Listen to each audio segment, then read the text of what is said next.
በስመ አብ ወወልድ ወመንፈስ ቅዱስ አሐዱ አምላክ። ተአምረ ኢየሱስ 73ኛ ተአምር ስለ ኢየሩሳሌም ጥፋት። ይቅርታው ቸርነቱ ለዘላለሙ በእውነት ለሁላችን ይደረግልንና ጌታችን አምላካችን መድኃኒታችን ኢየሱስ ክርስቶስ ያደረገው ተአምር ይህ ነው። በዚያ ጊዜ ጌታ ኢየሱስ ክርስቶስ ለደቀ መዛሙርቱ እንዲህ አለ። በኋለኛው ዘመን ስለሚደርስባት ነገር ለኢየሩሳሌም አልቅሱላት። የዱር እንስሳትና የምድረ በዳ አህያና አራዊት ይጨፍሩባታል፣ እፉኝትና ጊንጦችም ይረቡባታልና። ወንድሞቼ ሆይ ነቢዩ ኤርምያስ እንዳለቀሰ እናንተም በኢየሩሳሌም በኋላ ዘመን ስለሚደርስባት ፈተና አልቅሱ። መንግስትን ክህነትንና ትንቢትንም ከሰዎቿ ወስጄ ለጠላቶቻቸው እሰጥባቸዋለሁና። ነቢዩ ዳዊት በየጊዜው የሚወለድ ሕዝብ እግዚአብሔርን ያመሰግነዋል እንዳለ በሐዋርያት ትምህርት በጥምቀት ከኔ ስለሚወለዱልኝ አዲስ ሕዝብ አወርሳቸዋለሁ። እነሱ በሕዝቤ መካከል በሕጌ ጸንተው ይኖራሉና ያም ሕዝብ የተባረከ ይሆናል።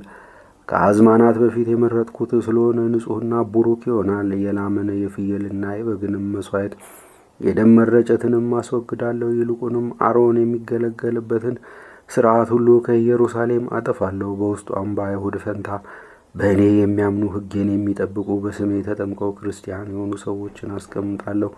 መሥዋዕታቸው በላምና በበግ በፍየልም ፈንታ በንጹሕ ስንዴ የተሠራ አምላካዊ ኅብስት ይሆናልና። ይኸውም ሥጋዬ ስለ ኃጢአት ስርየት ይፈተታል። በቀናች ሃይማኖት ሆኖ ሥጋዬን የሚበላውን ሁሉ ኃጢአቱን ይቅር እልለታለሁና። በሚያጸይፍና በሚከረፋ የእንስሳ ደም ፈንታ ክቡር የሆነ የደሜ ምሳሌ ይሆን ዘንድ ከወይን ፍሬ ጭማቂ አደርጋለሁ። በጽዋ ውስጥ በሚጨመርበት ጊዜ መንፈስ ቅዱስ በላዩ ላይ በመውረድ ከወይንነት ወደ እኔ ደመ መለኮትነት ይለወጣልና። ይኸውም ስለ ኃጢአት የፈሰሰው ደሜ ነው። ስለ አስከፊው የስብ ሽታ ይልቅ በስጥቂስ ከሚባል ሽቱ የሚበልጥ ሽታውን አሻትታለሁ። ዘወትርም በፊቴ የሚያጥነውንም ኃጢአቱን ይቅር እላለሁ።